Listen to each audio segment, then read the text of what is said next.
Ji Mansoor, before I go on to the मुलाकात और उसमें क्या जो है वो डिटेल्स डिस्कस हुई, ये बताइएगा। मैं खत पढ़ रही थी सुहेल आफरीदी साहब का जो उन्होंने लिखा है मरियम साहिबा को, और काफी शिकायतें जो है वो की हैं। दो तरह से उन्होंने कहा है कि मिस ट्रीटमेंट देखी गई, एक तो एडमिनिस्ट्रेटिवली, और दूसरा उन्होंने जो मेंशन किया, दूसरा हिस्सा जो था इस खत का वो सोशल मीडिया कैंपेन के हवाले से था। अब वो कहते हैं कि जो ट्रीटमेंट की गई it was against the spirit of inter provincial respect.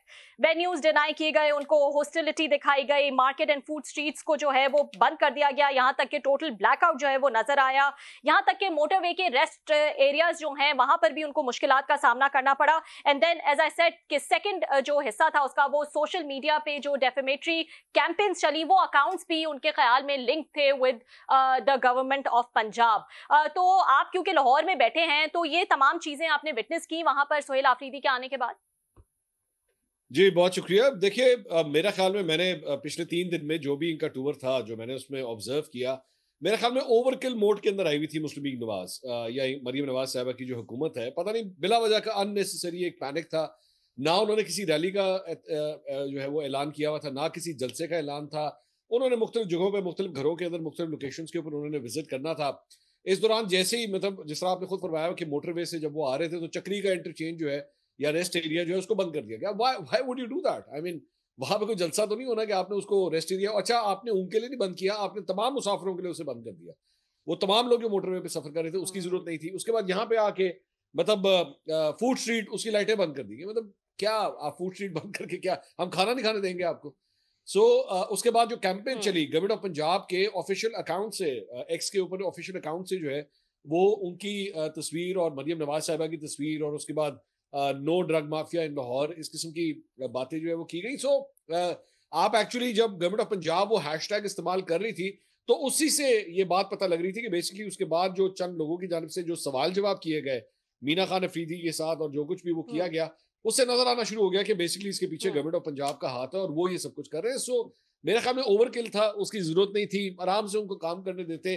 Punjab के हवाले से पाकिस्तान तरीके साहब इतनी डिस्ट्रीब्यूटेड है तंजीमी हवाले से। आलिया हमजा साहबा ने आज ट्वीट किया है कि जी मैं एक हाँ। सख्त सख्त फैसले लेने जा रही हूँ। आपको जरूरत ही नहीं थी, यानी बिला वजह आपने इतनी हाइप दे दी। मुस्लिम लीग नून को मैं हमेशा ये बात कहता हूँ कि इनको ना अपनी अपनी प्रमोशन नहीं करनी आती और दूसरे की डिमोशन नहीं करनी आती। हाँ, सही बात है। ओवर एग्जैजरेटेड जो है वो रिस्पॉन्स नजर आया। ये बताएं कि अगर मैं मुलाकात के हवाले से पूछूं, फर्स्ट इंप्रेशन जो है वो कैसा है सुहेल आफरीदी का, उनकी बॉडी लैंग्वेज को देखते हुए? Confidence, clarity, down to earth हैं, काम हैं, ये सब चीजें जो हैं वो हमें सुनने को मिलती हैं। उनकी बड़ी एक सहाफियों से एक दो मुलाकातें जो हैं वो इस्लामाबाद में भी जो है वो हुई थी। आपका क्या इंप्रेशन रहा? क्योंकि जब वो सीएम बने तो इंप्रेशन यही था कि यंग है, इतना एक्सपीरियंस नहीं है, इतना उस तरह का मैं कहूंगी ऑरा या स्टेटस नहीं है जो अली अमीन गंडापुर साहब का था। तो इनसे जो है उस तरह की उम्मीदें जो हैं वो भी वाबस्ता शायद नहीं थी। आपने कैसा पाया उनको? मेरे ख्याल में he is absolutely different from Ali Amin Gandapur. Gandapur साहब जो है वो तो एक माचो प्लेयर के तौर पे जो है वो कंसिडर किए जाते हैं। मतलब वो जिस तरह कभी कभार लोगों से एक सवाल होता है ना कि अगर आप ये ना होते तो क्या होते, तो मुझे तो गंडापुर साहब जब भी नजर आते हैं तो मुझे लगता है कि हम्म। अगर वो पॉलिटिशियन ना होते तो शायद WWF के कोई रेसलर होते हैं। मतलब वो माशाल्लाह कद काठ और मूछे और वो हम्म। बाल, तो मुझे तो कभी कभार उनका ये इंप्रेशन आता है। सुहेल हाँ। Afridi is not like that. Suhail Afridi is quite मतलब डाउन टू अर्थ आदमी, बड़े सिंपल किस्म के आदमी है। अभी अभी जाहिर बात है उनको एक बहुत बड़ा ओहदा जो है उन्हें मिला है। अपने इलाके के हवाले से, अपनी लोकल पॉलिटिक्स के हवाले से तो उनकी अच्छी नॉलेज है। मुझे लगा कि उनकी ग्रिप भी काफी मजबूत है। लेकिन नेशनल इश्यूज के हवाले से मुझे लगा कि he still needs some time. शायद उनको हर चीज जो होती है ना वो पॉलिटिकल स्लोगनेरिंग नहीं होती या रिटोरिक नहीं होता कि आप जो है वो उसके ऊपर कोई नारा मार दें। There are some very serious things. मिसाल के तौर पे मेरी उनसे जो क्वेश्चन एंड आंसर्स हो रहे थे उसमें नॉन कस्टम पेड गाड़ियों के हवाले से जो उन्होंने जवाब दिया वो बिल्कुल गैर तसल्ली बख्श था। कि उन्होंने कहा कि जनाब साड़ी तो डील हुई है और हम तो 100 साल के लिए जो है कोई टैक्स नहीं देंगे उस इलाके में, तो ये इसी तरह ही चलेगा। तो मैंने उनसे कहा, मैंने कहा जी खैबर पख्तूनख्वा का हिस्सा बन चुका है वो सारे laws and rules and regulation, तो अब हाँ। उसके ऊपर भी अप्लाई होंगे। तो वो एक अनसेटिस्फैक्ट्री उनका आंसर था। लेकिन जाहिर बात है जो अपनी लोकल पॉपुलेशन, लोकल कंस्टिट्यूंसी है उसके हवाले से इज क्वाइट कंसर्न। एक बात है कि वो स्ट्रिक्टली इमरान खान साहब के नैरेटिव को जो है वो टो करना चाह रहे हैं, बट अपने अल्फाज जो है वो बड़े चुन चुन के वो अदा कर रहे थे। मतलब वहां पे चंद जर्नलिस्ट ने उनको एक्चुअली थोड़ा सा प्रोवोक करने की भी कोशिश की कि जी इससे पहले भी बड़ी बातें हुई हैं, लॉन्ग मार्च हो चुके हैं, तो आप क्या कर लेंगे, बताएं इसका आखिरी गेम प्लान क्या है, आखिरी ओवर में क्या होगा। क्या आप इमरान खान साहब के लिए जेल का दरवाजा हाँ। खोल पाएंगे या नहीं? तो उसमें उन्होंने कोई कमिटमेंट नहीं दी, बल्कि उसमें वहां पे एक सीनियर जर्नलिस्ट बैठे हुए, तो उन्होंने कहा कहा भी उनको कि अच्छा, इसका मतलब है कि आपकी आनियां जानी ही है बस, आप इसके अलावा कुछ नहीं कर सकते। तो ही वॉज हम्म। केयरफुल कि मैं ओवर हम्म। कमिटमेंट कोई ना करूं। मैं सारे जर्नलिस्ट यहाँ बैठे हैं, रिकॉर्डिंग्स भी हो रही हैं, मैं कोई ऐसी बात ना कर दूं कि कल को वो सॉर्ट जो है आप या मुझे से एंकर अपने प्रोग्राम में दोबारा चला रहे हो। मंसूर, बहुत शुक्रिया, आपने हमें ज्वाइन सही। किया, थैंक यू जी। Very much. आपका हमने देखा, आपका क्वेश्चन आंसर सेशन, मेरा ख्याल ज़्यादा खबरें आपके ये इंटरेक्शन या क्वेश्चन आंसर सेशन से बनी है। अभी आप जो बात आपसे रबिया भी पूछ रही थी, लेटर भी लिखा है उन्होंने, तो मरियम नवाज साहबा या उनकी हुकूमत इतनी पैनिक में क्यों थी? एक वजीर आला किसी और सूबे का आ रहा है, आ रहे हैं, मिलना है, आना है, जाना है, मतलब वाई सो मच पैनिक, क्यों? क्लास्टर साहब, मेरे ख्याल में बेसिकली पाकिस्तान तहरीक इंसाफ जो है ना, वो एक लीडरलेस जमात है पंजाब के अंदर। मैं इसको इसी तरह ही कहूंगा। मिसाल के तौर पे सारी लीडरशिप तो पंजाब की रिलेटेड जो है वो कोट लखपत जेल में बैठी हुई है। हमने एक्चुअली ये बात पूछी वहां पे उनसे, सुहेल आफरीदी साहब से, पंजाब का who is the go to person. तो उन्होंने कहा ये नहीं महतर पंचोता साहब बैठे हुए हैं, ये सलमान अकबर राजा साहब बैठे। मैंने कहा ये तो सारा वक्त इस्लामाबाद में होते हैं, ये तो लाहौर में होते ही नहीं है, तो पंजाब को लुक आफ्टर कौन करेगा? तो he did not have an answer. उनको नहीं पता कि यहाँ पे कौन करेगा। मुझे लगता है अब इस ये जो एलिमेंट है मुस्लिम लीग नून की, ये गवर्नमेंट जो है वो उसको पता है कि पाकिस्तान तहरीक इंसाफ एक लीडरलेस जमात बन के पंजाब के अंदर ऑपरेट कर रही है। उनको डर इस बात का है कि कहीं ऐसा ना हो कि जो एक जो जिसे कहते हैं ना, एक अगर कोई शेर जो है वो सोया हुआ है, उसको कोई लीड करने वाला कोई नहीं है, तो कोई ऐसी कोई मूवमेंट ना बन जाए, कोई ऐसी शख्सियत ना बन जाए जो एक्चुअली फिर पाकिस्तान तहरीक इंसाफ को पंजाब में लीड करना शुरू कर दे। परवेज इलाही साहब के बारे में भी वहां पे सवाल हुआ कि जी किधर है वो, आप क्या उनसे विजिट कर रहे हैं, उनसे मिल रहे हैं कि नहीं मिल रहे? लेकिन उनसे मुलाकात जो है वो प्लान का हिस्सा नहीं थी। सो चूंकि वो एक लीडरलेस हेडलेस किस्म की जमात है पाकिस्तान तहरीक इंसाफ, लेकिन इसका मतलब ये नहीं है कि उसकी सपोर्ट बेस नहीं है। लाहौर के अंदर, मैं लाहौर में मौजूद हूँ, लाहौर में पीटीआई की आज भी बहुत स्ट्रॉन्ग बेस है। सिर्फ उसके पास डायरेक्शन नहीं है कि उसको बताए कौन के इकट्ठे कहाँ होना है, रैली किधर निकालनी है, एहतजाज किस तरह करना है। लीडरलेस चल रही है बिल्कुल इस वक्त। आपने लीडरलेस की बात की, तो लाहौर में तो बड़े बड़े इनके पार्टी के बिग बिग्स वहाँ बैठे हुए हैं, वो नजर नहीं है। हामिद खान साहब नजर नहीं है, सेनेटर हैं। अली जफर साहब हैं, वो नजर नहीं है। लतीफ खोसा साहब, वो मैं उनको कहीं पे उनको नहीं देख सका, हो सकता है वहां पे एक ही हमें नजर आए हैं, वो सलमान अकबर राजा साहब थे। तो सलमान अकबर राजा साहब और इनका आपस में एक अपना ग्रुप है, बाकी कोई आपको नजर आए हैं जो पार्टी के लाहौर के बड़े मतलब मेन लोग हैं? आली हमजा साहबा का आप बता रहे हैं कि आप वो कह रहे हैं मैं ट्वीट करूंगी, बाकी लोग किधर थे सर? उन्होंने इनको रिसीव नहीं किया, सी ऑफ नहीं किया, कि नजर नहीं है या मेरी नजर नहीं पड़ी इन पे सर? नहीं, आप सही कह रहे हैं। और अगर वो कुछ लोग अगर वहां पे मौजूद भी थे तो वो इतना क्लाउड नहीं रखते पॉलिटिकल सीन के ऊपर कि वो बहुत बड़ी मूवमेंट कर सकें। तो इस वजह से मैंने ये बात की। सलमान अकरम राजा साहब बेशक लाहौर से इलेक्शन लड़े हैं ओन चौधरी साहब के खिलाफ, बल्कि जिस बड़े के सियासतदान नहीं है। और आप जानते हैं कि पंजाब के अंदर धड़ेबंदी जो है वो उसके बगैर आप मूव ही नहीं कर सकते, चाहे वो इवन आप अर्बन एरियाज के अंदर भी आ जाए। मतलब मैं जिस जगह पे बैठा हूँ जहाँ पे सलमान अकरम राजा साहब ने इलेक्शन लड़ा, ये बड़ा एक पोश एरिया कंसिडर किया जाता है, लेकिन यहाँ पे भी धड़ेबंदी है और यहाँ पे धड़ों के अलावा आप चल ही नहीं सकते। तो सलमान अकरम राजा साहब का तो धड़ा ही कोई नहीं है। मैं शर्तिया कह सकता हूँ कि सलमान अकरम राजा साहब अगर खुद कॉल दें, यहाँ पे 10-15-20 हज़ार बंदा नहीं है लाहौर में वो इकट्ठा कर सकेंगे। तो इस तरह लाहौर की पॉलिटिक्स थोड़ी एक्टिवेट होती है, आपको जड़ों तक जाना पड़ता है, वर्करों के साथ कनेक्ट करना पड़ता है। तो एब्सोल्युटली बिल्कुल गायब थी यहाँ पे इनकी। और इसीलिए जिन जगहों पे वो गए भी, मेरे ख्याल में 500,000 से ज्यादा बंदा आपको नजर नहीं आया, which was actually quite embarrassing. मेरा ख्याल में आलिया हमजा साहब ने जो ट्वीट किया वो शायद इसी वजह से किया कि अब हमें पंजाब के अंदर कोई झाड़ू झाड़ू मारना पड़ेगा, बंदे हमें ठीक लाने पड़ेंगे ताकि कोई लीडर की पोजीशन नजर आए कोई। अच्छा, अभी आपने सलमान अकबर राज साहब की बात की, 10-15 हज़ार बंदा वो नहीं इकट्ठे कर सकते। वो तो कह रहे थे, आपको याद होगा, उन्होंने कहा था कि निकलाब में से 10,000 ये 5-10 हज़ार बंदों से तो नहीं आता, इसके लिए 5-10 लाख बंदा चाहिए। वो तो 5-10 लाख बंदे से कम पे तो मतलब वो समझते हैं कि निकलाब नहीं है। 5-10 लाख बंदा तो खान साहब कभी इकट्ठा नहीं कर सके थे। तो सलमान अकबर राज साहब, आप 5-10 हज़ार बंदा कह रहे हैं कि वो नहीं इकट्ठा कर पाएंगे, तो ये फिर इनकलाब कैसे आएगा सर? नहीं सर, वो इस तरह तो इनकलाब नहीं आ सकता ना। मतलब ये अगर ये सिचुएशन, मैं बल्कि एक्चुअली वहां पे ना जब हम सुहेल आफरीदी साहब के साथ बैठे हुए थे, तो थोड़ी देर के बाद सलमान अकरम राजा साहब भी उसी नशिस्त में आके बैठ गए और उनसे कुछ ऐसा ही मिलता जुलता सवाल उनसे किया गया। तो कि जी पंजाब में कोई एक्टिविटी क्यों नहीं नजर आती, खैबर पख्तूनख्वा में नजर आ रही है लेकिन पंजाब में क्यों नहीं नजर आती? तो उन्होंने बड़ा एक बचकाना किस्म का जवाब दिया, which was I was actually quite shocked, क्योंकि वो बड़े मेच्योर वकील तो बहुत मेच्योर है, लेकिन एक पॉलिटिशियन मुझे वो बड़े बचकाना किस्म के लगते हैं। क्योंकि उन्होंने कहा कि देखें यहाँ पे आपको पता नहीं है, यहाँ पे 200-300-400 बंदा इकट्ठा हो तो उसको पकड़ के ले जाते हैं।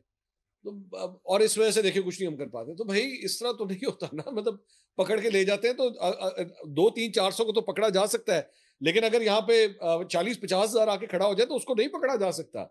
उसमें से आप 200-300 को नहीं पकड़ सकते जब 50,000 का क्राउड आके खड़ा होता है।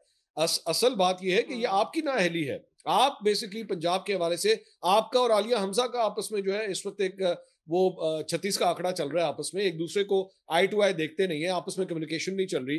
तो सेक्रेटरी जनरल पाकिस्तान तहरीक इंसाफ वर्सेस चीफ ऑर्गेनाइजर पंजाब, वो आपस में सेम पेज के ऊपर नहीं है, आपस में इसी तरह बात नहीं करते, आपस में कोई कोऑर्डिनेशन नहीं करते। ये मैं कोई नई बात नहीं बता रहा, ये रिपोर्टेड फैक्ट है। तो ऐसी सूरत में पंजाब लवारिस नहीं होगा पीटीआई के लिए, तो और क्या होगा। अच्छा, मुनीफ फरूक साहब को आपने भी सुना होगा, इंतहाई वो खूबसूरत कमेंट्स भी करते हैं, तनकीद भी साहब आप पे, हम पे, उन पे, सब पे आती रहती है। उनका ये कहना था कि लाहौर का मिजाज वो भी जानते हैं, लाहौरियों ने अगर बाहर निकलना हो तो फिर उनके लिए कोई खौफ, फियर फैक्टर, कोई पुलिस वगैरह इतना मैटर नहीं करती। जिसका वो हवाला देते हैं, नवाज शरीफ साहब ने जब निकलना था जजेस की उनके लिए रेस्टोरेशन की लॉन्ग मार्च के लिए, तो उस वक्त भी उन्होंने पुलिस लगाई हुई थी रेमंड के बाहर, बहुत सारे के बाहर ना निकलें। इसके बावजूद वो बाहर निकले और बहुत सारे लाहौरी लोग जो हैं बाहर निकले। तो अब की दफ़ा लोग वोट तो देते हैं जो आप भी कह रहे हैं, लेकिन वो बाहर निकल कर उनकी इस तरह के रिसेप्शन करने के लिए तैयार नहीं थे। Do you agree with his assessment के लाहौरियों को अपना एक मिजाज है मखसूस, और वो शायद उनको अफरीदी साहब को उस तरह का वेलकम नहीं दे सके जिसकी उनको तवक्को हो? नहीं, मैं थोड़ा सा डिसएग्री इस बात से करूंगा कि I know it's a bad example जो मैं बात करने लगा हूं, लेकिन सर 9 मई भी लाहौर के अंदर ही हुआ था। यही कोर कमांडर हाउस था, वही लाहौरिये निकले हुए थे, लेकिन उनको लीड करने वाले थे ना, उनको लीड करने वाले डॉक्टर यास्मीन राशिद थे, ये तमाम अफराद थे जो आज अडियाला वो उधर कोटलखपत जेल के अंदर मौजूद है। उनको लीड करने वाला कोई था, उनको बताने वाला कोई था। यहाँ पे कोई लीड करने वाला नहीं है। जो जिसको आपने जिम्मेदारी दी हुई है वो खातून आलिया हमजा साहिबा, वो खुद अंडरग्राउंड है। ये प्रॉब्लम है। दूसरा, लाहौरियों ने हमेशा, आप मोहतरमा बेनज़ीर भुट्टो का जो वेलकम किधर हुआ था, लाहौर में हुआ था। नवाज शरीफ साहब की अदलिया तहरीक का मार्च यहाँ लाहौर से शुरू हुआ था। 2014 में जब धरने के लिए लॉन्ग मार्च शुरू हुआ था, लाहौर से स्टार्ट हुआ था। यहाँ पे रिजवी साहब का जब जनाजा पड़ा गया, किधर पड़ा गया, लाहौर में पड़ा गया। तो ऐसा नहीं है। नहीं मंसूर, आप तो उन्हीं के पॉइंट ऑफ व्यू को वो कर रहे हैं, स्ट्रेंथन कर रहे हैं मुनीब को। मुनीब का यही तो कहना है, जो बातें आप बता रहे हैं कि लाहौरी में जब निकलना होता है फिर वो डर खौफ नहीं देखते हो, फिर वो निकलते हैं। ये सारी चीजें जो आपने गिनवाई हैं, ये तो मुनीब के पॉइंट ऑफ व्यू को स्ट्रांग कर रहे हैं कि जनाब जब उन्हें निकलना था 9 मई को भी निकले, इससे पहले भी निकले, बाद में भी नजर आते हैं। तो अब की दफा क्यों नहीं निकले कि अफरीदी साहब आए थे just to revive the party in Punjab, ताकि खौफ का जो फैक्टर है वो तोड़ा जाए और लोग जो है ना बाहर निकले। नहीं, मैं वही आपसे अर्ज कर रहा हूँ ना कि सर मोटिवेशन फैक्टर ही कोई नहीं है ना, कोई ऑर्गेनाइज करने वाला नहीं है। डर, और ये भी हकीकत है, I have to give it to Pakistan Tehreek Insaf, एक डर का फैक्टर है। मतलब लाहौरी पीटीआई के खिलाड़ियों ने मार खाई है काफी यहाँ पे, हकीकत है। मतलब जो जाहिर बात है उसका तो 1% भी खैबर पख्तूनख्वा में नहीं हुआ या इस्लामाबाद में नहीं हुआ, लेकिन जो पंजाबियों ने यहाँ पे पीटीआई के सपोर्टरों ने मार खाई है वो शायद कहीं पे नहीं खाई। सो जाहिर बात है उसका एक फैक्टर होता है। और दूसरी बात यह कि वो अगर आप सिर्फ एक कारकुन तक महदूद हो ना तो बात यह है, लेकिन अगर आप एक कारकुन को उठाते उठाते उसके बाप को उठा ले जाया जाए या उसकी घर की औरतों के साथ बदतमीजी की जाए, घर का सामान तहस नहस कर दिया जाए। मुझे पाकिस्तान तहरीक इंसाफ के एक साहब मिले कल, उन्होंने बड़ी इंटरेस्टिंग मुझसे बात की। उन्होंने कहा मुझे हमें ये नहीं समझ आती पंजाब पुलिस को शीशों से क्या मसला है। मैंने कहा क्या मतलब शीशों से क्या मसला है? उन्होंने कहा जी हमने पूरा एक पैटर्न देखा है कि जहां पे भी ये जाते हैं ना, शीशा देख के जरूर तोड़ते हैं, चाहे वो खिड़की का शीशा हो, एलसीडी का शीशा हो, वो लाइटों का शीशा हो, दहशत के लिए, टेरर फैलाने के लिए शायद मे बी के शीशा टूटता है तो जाहिर कांच फैलता है तो सारे टेरर जरा ज्यादा फैलता है। तो जब इस किस्म के सर्कमस्टांसेस में आपके कारकुन ऑपरेट कर रहे हो तो जाहिर बात है डर का फैक्टर तो होता है। वेलकम बैक नाज़रीन। मंसूर, ये तवक्को की जा रही थी कि वो चीफ मिनिस्टर है पंजाब की, एक और सूबे के चीफ मिनिस्टर आ रहे हैं कि शायद मरियम साहब उनको इनवाइट करेंगी चाय पे, लंच पे, वटएवर, उनको एक कर्टसी एक्सटेंड की जाएगी। उनकी ख्वाहिश भी थी सुहेल अफरीदी साहब की कि हमने कोशिश की। तो मरियम साहब क्यों उनसे मिलने से मतलब शाय रही हैं? मिल लेने में क्या उनको हर्ज थी अगर एक चीफ मिनिस्टर आए थे दूसरे सूबे से? मैं क्लासर साहब, मैंने ना मरियम नवाज साहब और इमरान खान साहब दोनों के ही इंटरव्यूज किए हुए हैं। मैं एक जुमला इन दोनों के बारे में ना कहता हूँ, ये दोनों एक दूसरे के मेल और फीमेल वर्जन है। वो जिस तरह वो कहते हैं ना, मैं वो चोर डाकू लुटेरों से मैं नहीं मिलूंगा, मरियम नवाज साहबा की भी यही एटीट्यूड है, मैं इन लोगों से बात ही नहीं करूंगी, मैं तो इनसे कोई किसी की गुफ्तगू कर ही नहीं सकती। जबकि एक्चुअली आपका कद बढ़ जाता अगर आप इस तरह करती, आपका कद बहुत बढ़ जाता। लेकिन नहीं, जाहिर बात है वही बिल्कुल वही माइंडसेट है जो इमरान खान साहब वाला है। अलबत्ता सुहेल अफरीदी साहब से हमने सवाल किया कि मरियम नवाज साहबा अगर पेशावर आई तो आप क्या करेंगे? उन्होंने कहा जी हम पूरी तरह वेलकम करेंगे, उन्हें प्रोटोकॉल देंगे, अगर वो जलसा करना चाहती हैं पेशावर में हम वो करेंगे, हम उनको गाड़ियां भी देंगे, हम उनको स्टेज भी लगा के देंगे, हम उनको खाना भी देंगे, बंदे आप खुद इकट्ठे करेंगे अपने। अच्छा, तो बंदे उन्होंने कहा बंदे नहीं हम दे सकते, बंदे आप खुद इकट्ठे करेंगे, बाकी सारे इंतजाम हम आपके लिए करने के लिए वेरी तैयार हैं। Interesting reply. अच्छा, क्या ये माइंडसेट वो तो नहीं है आपको याद होगा जब नवाज शरीफ साहब वजीर आला थे और बेनजीर भुट्टो साहब वजीर आजम थी, तो इसी तरह की सिचुएशन थी। बेनजीर भुट्टो साहब आती थी, नवाज शरीफ साहब उनको रिसीव करने एयरपोर्ट पर नहीं जाते थे, जो प्रोटोकॉल का एक तकाजा था। बाद में भी हमने देखा है ये चलता रहा। तो सो वो माइंड सेट अभी तक वो कंटिन्यू कर रहा है कि जनाब कि जो हमारे कोई मुखालिफ हैं पोलिटिकली तौर पर, अदरवाइज कोई आइडियोलॉजिकली, तो उनको ना हमने मिलना है, ना इंटरेक्ट करना है, ना खाना पीना, ना रिसेप्शन, नथिंग। ये तो वही वाली बात लग रही है जो 88 से बेनजीर भुट्टो साहब और नवाज शरीफ साहब के दरमियान थी। आपको भी याद होगा सर। मेरा ख्याल में मरीम नवाज साहबा को जो मुस्लिम लीग नून के लोग या उनके करीबी लोग जो एक्चुअली एक एडवांटेज देते हैं या एक रीजन देते हैं ना इस तलखी की या ये जो कड़वाहट है उसकी, वो रीजन ये कहते हैं कि जनाब उन्होंने एक्चुअली अपनी सियासत के अंदर जो प्रॉपर एंट्री है ना वो ही बड़े बैड सर्कमस्टांसिस के अंदर की है। मतलब वो पहले एक्चुअली वो जेल गई, उसके बाद वो असेंबलियों के अंदर गई। तो मोहतरमा बेनजीर भुट्टो का भी कुछ इस तरह का सिलसिला था, लेकिन टाइम ने सिखाया और मेच्योरिटी टाइम के साथ आई कि नहीं, you have to forget the past और आपको मूव फॉरवर्ड करना होता है। ये basically it is not about Maryam Nawaz versus Imran Khan, it is या Maryam Nawaz versus Suhail Afridi, it is basically chief minister Punjab and chief minister KP. आपको अपना वो जो जाती रंजिशें हैं उसको भुलाना पड़ेगा, सियासी रंजिशों को भुलाना पड़ेगा, एक सीएम को दूसरे सीएम के साथ इन टच रहना पड़ेगा। सुहेल अफरीदी साहब से यह सवाल किया गया था कि जनाब आप क्या कोऑर्डिनेशन करना चाहेंगे मरियम नवाज के साथ? उन्होंने कहा जी बिल्कुल, हमारा काम है, मैं एक जमहूरी इंसान हूं, वो हमें इख्तलाफ है, ठीक है कि जनाब ये फॉर्म 47 की चीफ मिनिस्टर है, लेकिन वो चीफ मिनिस्टर है और हमें कोई एतराज नहीं है कि हम इनके साथ कोऑर्डिनेशन करें और इनके साथ दोनों प्रोविंसेस जो है वो मिलकर आगे चले। अच्छा, क्या लगता है जो आपने पंजाब हुकूमत के उस ट्विटर की भी बात की, हमने भी देखा वहाँ पे भी, बल्कि आजमा बुखारी साहबा ने भी मेरा ख्याल है इस तरह की पहले ही बात कह दी कि या मंशियात लाने की आज़ादी नहीं होगी, बलाजी से माहौल मेरा ख्याल है थोड़ा सा वो हो। तो क्या समझते हैं कि मरियम नवाज साहबा के गिर्द कोई वाइज और मैच्योर पॉलिटिकल एडवाइज़र नहीं है कि इस तरह की कंपेन आने से पहले ही शुरू कर दी गई और कुछ स्टेटमेंट मेरा ख्याल इस तरह के दिए गए जिससे प्रोवोकेशन वगैरह ज़्यादा बढ़ी है? मेच्योरिटी लेवल की कमी है कि इतना बड़ा सूबा है, इतने बड़े सूबे के वज़ीर आला हैं, तो कुछ तो कुछ सीनियर एलिमेंट्स होने चाहिए थे कि इस पूरी सिचुएशन को हमने कैसे हैंडल करना है। वो शायद खुद इतना बड़ा शो ना कर सकते जितना इनके स्टेप्स और इनकी मेरा ख्याल है प्रियम्पशन की वजह से बन गया है शो। मैं क्लासा साहब, चूंकि मैं भी थोड़ी देर पहले मुझे बात करके हटा था ना, दोनों एक दूसरे के मेल और फीमेल वर्जन है। तो आपने पीटीआई के दौर में, अगर आपको याद होगा, माशाल्लाह आपने बड़ी रिपोर्टिंग की है कि वहां पे एक सिलसिला शुरू हो गया था कि पाकिस्तान तहरीक इंसाफ के जो रहनुमा होते थे वो ट्वीट्स वगैरह करते थे या उनसे करवाई जाती थी, या और उसके बाद वो यूं करके ना इमरान खान साहब को या तो दिखाते थे या उन्हें फॉरवर्ड करते थे कि देखे सर मैंने ये सर, ये देखे मैंने ऐसी की तैसी फेर के रख दी मैंने सर मरियम नवाज की या नवाज शरीफ की, और ये देखे मैंने फलां सहाफी को सर मैंने कितना रगड़ के रख दिया। यू नो, ये कल्चर था वहां पे। मुझे लगता है इसी तरह मरियम नवाज के इर्द भी ना ये कल्चर बन चुका है कि इनके आसपास के लोग जो है ना वो जानबूझ के अब ये हरकतें करते हैं कि जब हम ये मरियम नवाज को दिखाएंगे ना तो मरियम नवाज बहुत खुश होंगी। और एक्चुअली मैं जितना मरियम नवाज साहबा को जाना हूं इतने सालों में जो उनको मैंने कवर किया है, she actually has this nature. वो लोगों से क्लिप्स मंगवाती हैं, लोगों से ट्वीट्स के स्क्रीनशॉट्स मंगवाती हैं, वो पढ़ती हैं और उसके बाद खुश होती हैं। मैं चाहे वो उनके हक में हो या अगले की मुखालफत में हो, she gets a pleasure out of that. So मेरा ख्याल में उनके इर्द गिर्द का बेसिकली जो ग्रुप है ना वो इन्हीं कामों के ऊपर लग गया कि हमने मैडम को खुश करना है। एक तो ऑब्वियसली उनके वहां पे ये रिवाज है कि जनाब वहां उनको मैडम कह के बुलाया जाता है, कोई मरियम साहिबा नहीं कहता, कोई चीफ मिनिस्टर साहिबा नहीं कहता, मैडम करके उनसे बात की जाती है। तो वो मैडम को खुश करने के लिए इस किस्म की चीजें, और उसके अंदर शाह से ज्यादा शाह का वफादार वाला जो एक कॉन्सेप्ट है ना, बेसिकली उसको फॉलो किया जा रहा है। तो कोई फर्क पड़ेगा इनके इस विजिट से, दौरे से, जो इनका मकसद था अफरीदी साहब को पंजाब में? कोई आपको लगता है कि कोई मूवमेंट शुरू होगी, कोई जलसा जुलूस, लोग सड़कों पे बह रहेंगे, जो खान साहब भी चाहते हैं, स्ट्रीट मूवमेंट की बात करते हैं, कोई आपको लगता है उनके आने जाने के बाद will it make any difference? नहीं, आई डोंट थिंक सो। मुझे लगता है कि जू की तू सूरत हाल है। ठीक है, एक खैर सगाली दौरा था, गंडापुर साहब ने इस तरह के दौरे नहीं किए थे। जो कोट लखपत जेल के जो कैदी थे इन लोगों के या दीगर अफराद थे, उनके घर आने जाने का सिलसिला गंडापुर साहब ने इस तरह नहीं किया था। और मेरी इत्तलात के मुताबिक ये तमाम अफराद जो अंदर थे, इनको ये बात फील होती थी कि हमें पार्टी ने जो है वो डंप करके रख दिया है, हमें अपने हाल के ऊपर छोड़ दिया है, कभी कभार हो गया तो कोई जिक्र कोई कर देता है, वरना हमें कोई घास नहीं डाल रहा। यहाँ पे मेरे ख्याल में ये सुहेल अफरीदी साहब का बेसिकली मकसद था। लेकिन जिस तरह वो शुरू में बात हुई थी एक हेडलेस चिकन के तौर पर पाकिस्तान तहरीक इंसाफ पंजाब में ऑपरेट कर रही है, वो वैसी की वैसी सूरत हाल है। मुझे उसके अंदर फिलहाल कोई तब्दीली नजर नहीं।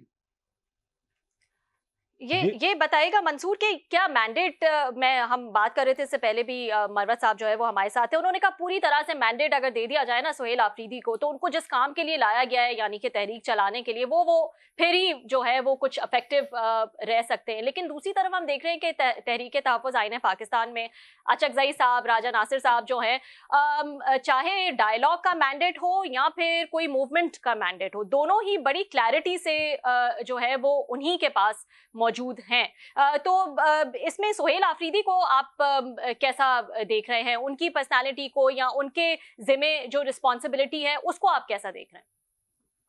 मेरा ख्याल में शायद मरवत साहब को लेटेस्ट आइडियाज इतने ना हो, लेकिन मेरी इतलात के मुताबिक सुहेल आफरीदी साहब का जो ग्रुप है वो खुद भी अलीमा खान साहिबा से जरा थोड़ा सा ना अपने आप को डिस्टेंस पे रखना चाह रहा है।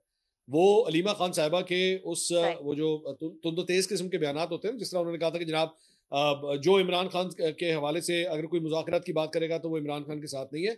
हमने ये क्वेश्चन एक्चुअली सुहेल आफरीदी साहब से किया था, तो उन्होंने कैटेगोरिकली एक जुमला कहा, उन्होंने कहा अलीमा खान साहिबा का पाकिस्तान तहरीक इंसाफ की सियासत से कोई ताल्लुक नहीं है। आई वाज टेकन अबैक, क्योंकि वो थोड़ा सा वर्ड्स को ट्विस्ट भी कर सकते थे, लेकिन उन्होंने बिल्कुल फ्लैट जो है वो इस चीज को कट ऑफ कर दिया कि she is not going to decide कि पाकिस्तान तहरीक इंसाफ ने क्या करना है। उन्होंने कहा आखिरी इंस्ट्रक्शंस जो है वो हमें अचकज़ई साहब के हवाले से आई हुई है, अल्लामा राजा नासिर अब्बास साहब के हवाले से आई हुई है, हम उसी को फॉलो करेंगे। We are not going to go to this thing कि जनाब हम कोई मुज़ाकरात नहीं करेंगे, हम बात नहीं करेंगे। एक दो साफियों ने उन्हें पुश भी किया कि जनाब आप एक जगह पे मज़ामत की बात कर रहे हैं, एक जगह मुज़ाकरात की बात कर रहे हैं, तो उन्होंने मरियम नवाज का एक्चुअली सेंटेंस रिपीट किया कि मज़ामत होगी तो मुफाहमत होगी। अच्छा सर, बिल्कुल, तो ये आपके ख्याल में ये स्ट्रैटेजी है, ये कंफ्यूजन नहीं है? वेल मज़ामत होगी मुफाहमत होगी, लास्ट टाइम इस फॉर्मूले ने उन्हें तो डिविडेंड्स दिए थे। अब पाकिस्तान तहरीक इंसाफ इस फॉर्मूले के ऊपर जो है कोई रिजल्ट निकाल पाती है नहीं, मेरे ख्याल में तो वक्त बताएगा। मंसूर बट उस वक्त के निजाम और आज के निजाम में फर्क भी बहुत है। जी हाँ, उस वक्त की एस्टैब्लिशमेंट और आज की एस्टैब्लिशमेंट में भी फर्क बहुत है। जी। अच्छा मंसूर, ये जो आप लोगों ने उनसे सवाल किए उसको आप कैसे देखते हैं? उन्होंने कहा जनाब कि लाहौर डेवलप तो बहुत हुआ है, लेकिन हमारे लीडर का विजन ये है कि सड़कें बनाने से कौम अजीम कौम नहीं बनती या कौमें नहीं बनती। हाउ डू यू, मतलब इसको कैसे वैल्यूएट कर, क्या करें? फिर खोते रेडी पे सफर करें लोग, कोई मतलब है सड़कें ना हों, रोड्स ना हों, ये मतलब क्या, मतलब I am at loss to understand ये किस तरह का विजन है कि सड़क की जरूरत नहीं है इस मुल्क को, तो लोग कैसे ट्रैवल करें, कहाँ से आए जाएं, और ये क्या विजन है सर? वो विजन बिल्कुल इमरान खान साहब के विजन है। वो बिल्कुल जिस तरह मैंने आपसे कहा था कि अभी कई जगहों के ऊपर जो है वो उन्हें थोड़ी सी मेच्योरिटी की जरूरत है, कुछ चीज़ों को सीखने की जरूरत है। अब you do not give these sort of statements. सड़कें ज़रूरी होती हैं क्योंकि सड़कों के जरिए अस्पताल बनते हैं, फैक्ट्रीज बनती हैं, दुकानें बनती हैं, स्कूल्स कॉलेजेस यूनिवर्सिटीज बनती हैं। सड़कें नहीं होती तो ये चीज़ें भी जो है वो काफ़ी हद तक नहीं बनती। सो हर चीज़ जो है पोलिटिकल रिटोरिक जो है वो नहीं हो सकता कि आप बस ये कहें कि जनाब हम जो है वो भूखे रह लेंगे लेकिन इंकलाब लेकर आएंगे। इस तरह नहीं होता, आप भी जानते हैं, हम भी जानते हैं। सो ये बेसिकली पीटीआई का वो जो एक मैं एक्चुअली देख रहा था, मेरा ये क्लिप जो है वो सोशल मीडिया के ऊपर जो है वो डाला गया, तो पाकिस्तान तहरीक इंसाफ के जो वोटर सपोर्टर थे उन्होंने कहा छा गया सुहेल आफरीदी, छा गया, कमाल कर दिया उन्होंने। सो वो इमरान खान साहब ने जो इतने सालों से उनको फीड किया हुआ है, सुहेल आफरीदी साहब भी वही फीड कर रहे हैं, तो उसी फीड के ऊपर वो चलते जा रहे हैं। जब पुरानी फीड वैसे ही चल रही है तो यही फीड देते रहे अगले 10 साल और इसी तरह ही फीड देते रहे। नहीं, फिर तो इसमें अफरीदी साहब इमरान खान साहब का कोई कसूर नहीं। अगर मार्केट में बायर मौजूद है इस फिलासफी के, और वो कहते हैं मार्केट तो उस पर डिमांड से सप्लाई पे चलती है, डिमांड मौजूद है कि भाई साहब हमें कुछ सड़कें नहीं चाहिए, तो फिर क्या चाहिए सर इनको, हमारे इन दोस्तों को और हमारे ये जो सारे पॉलिटिकल वर्कर्स हैं, फिर कैसे तब्दील करना चाहते हैं? वो तो हालांकि एक गोरे का कौल है कि अगर आपने किसी जगह तरक्की करनी, वहां सड़क दे दें तो तरक्की खुद ही चल के पहुंच जाएगी। ये तो कहते हैं सड़क जरूरी नहीं है उसके लिए, तो किस चीज की फिर अगर तरक्की इनके जहन में है सर? मैं क्लासर साहब, मैं अक्सर ना इन दोनों जमातों के हवाले से, नून लीग और पीटीआई के हवाले से एक बात कहता हूँ कि एक जमात जो मौजूदा नून लीग है वो अगर चाराने का काम करती है ना तो एक रुपए का इश्तिहार बनाती है। मतलब चाराने का काम करके 1 रुपए का इश्तिहार बनाती है। ये वो क्या कहते हैं, धेले का काम नहीं करेंगे, लेकिन इश्तिहार जो है ना वो 2 रुपए का बनाएंगे। मतलब किसी किस्म का कोई आप इनसे यूनिवर्सिटीज के नाम पूछें, कॉलेजेस यूनिवर्सिटीज के हॉस्पिटल्स के नाम पूछें, वो सही तरह नाम नहीं आते होंगे, लेकिन कम से कम सोशल मीडिया पे यंगस्टर को अट्रैक्ट करने की खातिर, क्योंकि उनको पता है प्लेटफॉर्म वो है। आज का यंगस्टर जो है वो मेरे आपके चैनलों को नहीं देखता, वो इधर जाता है, यूट्यूब के ऊपर जाता है, सोशल मीडिया पे जाता है। इसको ग्रिप करके रखें, इसके ऊपर जो मर्जी सौदा बेचे। ये जज्बाती लोग हैं, ये इन लोगों को तो आइडिया है नहीं कि एक्चुअली तरक्की किसको कहते हैं। इनको यही नारे बेचें, इसी तरह इनको खुश रखें। और मतलब वो फलां ने फलां को मुंह तोड़ जवाब दे दिया, बस मुंह तोड़ का लफ्ज लिख दिया ना आपने, वह कमाल हो गया। चाहे उस जो वो जवाब में कोई सेंस थी या नहीं थी, मुंह तोड़ कर दिया, दांत खट्टे कर दिए, कहीं का ना छोड़ा, मुंह काला कर दिया। ये इन थंबनेल्स की बुनियाद के ऊपर हमारी ये यूथ जो है ना आज पॉलिटिकल अपनी मेच्योरिटी की तरफ जा रही है। मतलब तो आप आप इसी मंसूर, से अंदाजा आप लगा ये लीजिए। कह रहे हैं मंसूर के आपको काम करने की कोई जरूरत नहीं है, आप टिकटॉक पे हूँ, डक द कोका, कैदी 804, आजकल जैसे वो कहा जाता है कि रील्स बन रही हैं, मरियम साहब भी एतराज आता है, वहाँ भी बहुत सारी रील्स टिकटॉक वगैरह नजर आते हैं, करके वो दावा करते हैं ना आप कि हम बहुत सारा काम कर रहे हैं।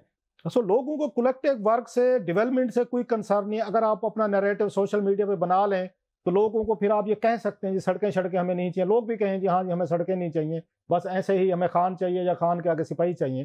तो ये तो that's a very strange thing कि वो तो डेवलपमेंट नहीं चाहता, वो जो खान साहब का उनका सपोर्टर जो वर्कर है, और फरीदी साहब भी यही कहते हैं, वो कहते हैं इसके ये इमरान में तो हमें कोई इसके अलावा कोई काम नहीं चाहिए सर। सर वो हमारे ना इस प्रोग्राम के अंदर एक खातून भी बैठी हुई है, मैं पहले ही उनसे माजरत करके, क्योंकि वो हमारी भाभी भी हैं, मैं अगली जो बात करने लगा हूँ वो ये है कि कभी कभार वो इस तरह होता है ना कि आपको किसी खातून से इश्क तो हो जाता है, आप उसके लिए घर वालों से लड़ भी पड़ते हैं, वो घर वाले ना उसके मान रहे हो ना आपके मान रहे हो, आप फिर भी कोई तीसरा तरीका निकाल के निकाह कर भी लेते हैं। खैर उसके बाद शादी हो भी जाती है, लेकिन जब शादी होती है ना और उसके बाद जब वो घर आती है तो वो पता लगता है कि उसको घर के कामकाज में कोई इंटरेस्ट नहीं, उसको आपके साथ कोई इंटरेस्ट नहीं, वो सारा दिन जो है वो सोने में लगाना चाहती है, वो जो है ना बच्चों की देखभाल के अंदर इंटरेस्टेड है। तब जाके जब इश्क का भूत उतरता है तो आपको एहसास होता है कि यार ये मैंने किससे प्यार मोहब्बत कर ली, इसकी खातिर मैं दुनिया में कहां से कहां चला गया। तो मुझे कभी कभार लगता है कि पाकिस्तान तहरीक इंसाफ के फॉलोअर का जो एक साइकिल है ना वो 10 साल का होता है, वो 10 साल का वो इश्क मोहब्बत चलता है, और 10 साल के बाद जाके उन्हें बताया पीछे 10 साल जब वो उठा के देखते हैं तो उनको उस्मान बुज़दार नजर आता है, उनको मतलब वजारत खजाना के अंदर तब्दीलियां नजर आती हैं, उनको 100 दिन का वो जो टाइम था उसके अंदर कोई चेंज नजर नहीं आता, उनको डॉलर जो है जो 122-23 पे था वो जाके 180 के ऊपर जब नजर आता है तब वो कहते हैं कि नहीं यार ये वो तब्दीली नहीं है। लेकिन मुझे लगता है इस प्यार मोहब्बत इस इश्क का भूत उतरने में 10 साल का टाइम लगता है कम से कम। जी रबी, आपको पूछना चाह रही थी मेरा ख्याल। जी मैं ये पूछना चाही थी मंसूर के अब ये पूरा जो विजिट था सोहेल आफरीदी का, इसकी क्या टाइमिंग पे भी आप कोई एनालाइज करना चाहेंगे इसको, जहां पे एक तरफ इतनी ज्यादा मुज़ाकरात की जो है वो बातें गर्म है, तहरीक तहफ़्फ़ुज़ आईन पाकिस्तान, मैं असद कैसर साहब को भी सुन रही थी एक्चुअली, उन्होंने कहा बस मेरा हर्फ ही समझें कि जो पीटीआई की पॉलिसी है जो भी मैं कह रहा हूँ, और वो यही कह रहे थे कि इवन अलीमा खान साहिबा जो इतने उन्होंने एग्रेसिव बयानात दिए, लेकिन इवन वो भी ऑन बोर्ड है मुज़ाकरात को लेकर। तो जहां एक तरफ ये बातें हो रही हैं, दूसरी तरफ सोहेल आफरीदी का ये विजिट, इसके टाइमिंग को आप कैसा देख रहे हैं? क्या इसके पीछे कोई स्ट्रैटेजी है जो आप जिसको एनालाइज करना चाहेंगे? मेरा ख्याल में मैं इसको मोर ऑफ जिसे कहते हैं ना वो क्रिकेट मैच से पहले जो पिच का मुआयना करने के लिए दोनों कप्तान जो है वो जाते हैं, जाके देखते हैं घास कहाँ पे है, पिच कितनी फ्लैट है, मौसम का कितना फर्क उसका कितना इफेक्ट आएगा पिच के ऊपर।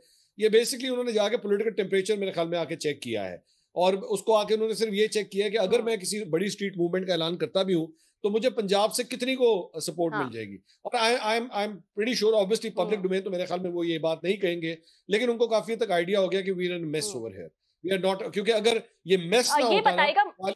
हाँ जी, जी तो मैं ये कह रहा हूँ कि जी अगर ये मेस ना होता तो ये आलिया हमजा साहबा ये ना कहती कि जनाब मैं बहुत बड़ी तब्दीलियां जो है मैं करने जा रही हूँ, मेस है जिसकी वजह से उन्हें ये ट्वीट करना पड़ा।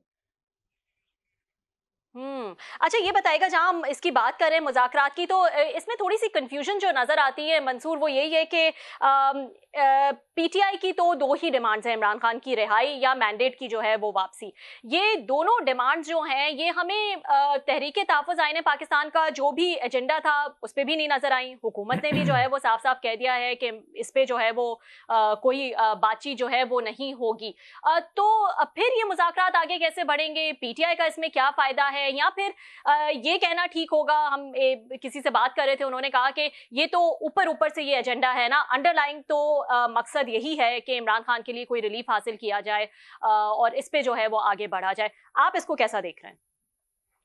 नहीं, मेरा भी यही ख्याल है। मेरे ख्याल में at the end of the day basically जब आप टेबल के ऊपर बैठते हैं तो जाहिर बात है ऐसा नहीं होता कि आप 1 पॉइंट एजेंडे या 2 पॉइंट एजेंडे के साथ बैठते हैं, आप काफी ज्यादा लंबी चौड़ी अपनी लिस्ट जो है वो क्रिएट करते हैं, विश लिस्ट आप क्रिएट करते हैं, और उसमें से चीजें जो है फिर निकलना शुरू करती हैं। अल्टीमेटली मेरे ख्याल में when it comes down to these demands, ये जो दो डिमांड्स हैं इसमें से अल्टीमेटली मेरे ख्याल में 8 फरवरी की जो डिमांड है शायद उसको गिव अप कर दिया जाएगा, एंड ऑफ द डे वो यही है कि जनाब इमरान खान साहब की रिहाई जो है वो ये basically free Imran Khan movement है। मैं इसके अलावा और कुछ नहीं समझता इस।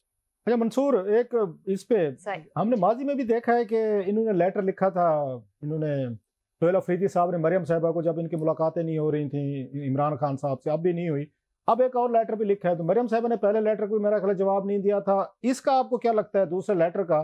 क्योंकि ये डायरेक्टली मरियम साहिबा, उनकी गवर्नेंस, उनकी हुकूमत, उनके आगे पीछे मुशीर जो भी थे, जो उनका बकौल बदतमीजी हुई, मिस ट्रीटमेंट हुआ, बहुत सारी गाली गलोच हुई, और वो हम सब जानते हैं। क्या मरियम साहिबा ये इस खत का जवाब देंगी? इन साल्ट एक चार्जशीट है जो उनपे चीफ मिनिस्टर साहब ने किया, बड़ा उसमें डिटेल से उन्होंने लिखी है एक एक चीज़ के, हमारे डेलीगेशन के साथ, मेरे साथ, सोशल मीडिया पे, दुकानों में, मार्केट्स में क्या कुछ सलूक हुआ। तो do you see Maryam responding? उनका मिजाज है, वो थोड़े अग्रेसिव मिजाज हैं, क्या वेल लेफ्ट पे बिलीव रखेंगी, या वो इसका जवाब देंगी इतने सख्त लेटर का? अच्छा, मेरा ख्याल में अगर वो मरियम नवाज साहब जवाब दे देंगी ना, तो मेरे लिए वो ज्यादा शॉकिंग बात होगी। अच्छा, क्योंकि मुझे जो इंप्रेशन आ रहा है, ये मैं ये नहीं कह रहा कि ऐसा होगा, लेकिन कम से कम जो खबरें आई हैं, जो डेवलपमेंट्स हुई हैं, उससे जो मुझे इंप्रेशन आ रहा है, वो इंप्रेशन ये है कि हम सोहेल अफरीदी साहब के साथ जो एंगेज भी नहीं करेंगे। ये मतलब मरियम नवाज साहबा बेशक आज वजीर आला हैं, लेकिन ध्यान में रखिएगा वो अपने आप को एक्चुअली वजीर आजम देखती हैं। वो उनका असल एम तो वो है। तो वो, और उनको पता है कि सोहेल अफरीदी साहब को तो वो, ये आप शहबाज शरीफ साहब को डरा रहे हैं या ये बिलावल भुट्टो साहब को बता रहे हैं कि अगर आप भी उम्मीदवार हैं? ग्राउंड रियलिटी जी सर, ये ग्राउंड रियलिटी है। ये अगर आप ये समझते हैं कि वजारत आला की कुर्सी मरियम नवाज साहबा का टारगेट था, तो ये गलत है। ये एक्चुअल टारगेट उनका वजारत उज़्मा है, चाहे वो 2 साल के बाद हो, 5 साल के बाद हो, 10 साल के बाद हो, लेकिन डे 1 से उनकी नजर एक्चुअली वहां पे। आपने दिलचस्प बात की है, नई बात की है। तो आपने भी यहाँ पे कुछ 4, 5, 6 ज्यादा, मेरा ख्याल है, मैं अगर गलत नहीं कह रहा, 8-10 वजीर आजम का दौर आपने भी देखा है, हम भी देख रहे हैं सारे इसका। आपको क्या लगता है कि मरियम साहिबा कैसी वजीर आजम होंगी? उनके वाले साहब भी वजीर आजम रहे 3 दफा, उनके चचा जान 2 दफा वजीर आजम है, बाकी दरमियान में गुजरे हैं। आप क्योंकि मरियम साहिबा को आप अभी कह भी रहे थे, आपने उनको कवर भी किया है, कई दफा इंटरव्यूज, मीटिंग भी की है, आपकी क्या रीड है कि मरियम साहिबा कैसी वजीर आजम होंगी अगर हुई तो? मेरे ख्याल में देखिए, वजारत उज़्मा की जो एक कुर्सी है ना, जो एक्चुअली शहबाज शरीफ साहब को, जिस बात का आपको क्रेडिट देना पड़ेगा, अगर मैं कंपेयर करूं चाचा और भतीजी के बीच में, तो शहबाज शरीफ साहब भी हैं, वाले साहब के साथ भी कंपेयर कर सकते हैं। जी सर, वो वालिद साहब एक्चुअली रेस में नहीं है ना वो रेस में आएंगे कभी। अब तो चाचा और भतीजी की दरमियानी रेस है, राइट। तो चाचा के अंदर जो चीज है ना, वो ये है कि वो रिवेंजफुल नहीं है। वो आपने नोट किया होगा, वो कभी ये जाके नहीं कहेंगे मैं उसका एसी उतार दूंगा, मैं इसको 5 बंदों को अंदर बंद कर दूंगा, मैं तुम देखना तो सही मैं तुम्हारा क्या हाल। और उन्होंने कभी सोशल मीडिया कैंपेन भी नहीं चलाई उनके, कभी आपको भी, मुझे, किसी को हम तनकीद करते रहिए, शहबाज शरीफ साहब को दाद देनी पड़ेगी।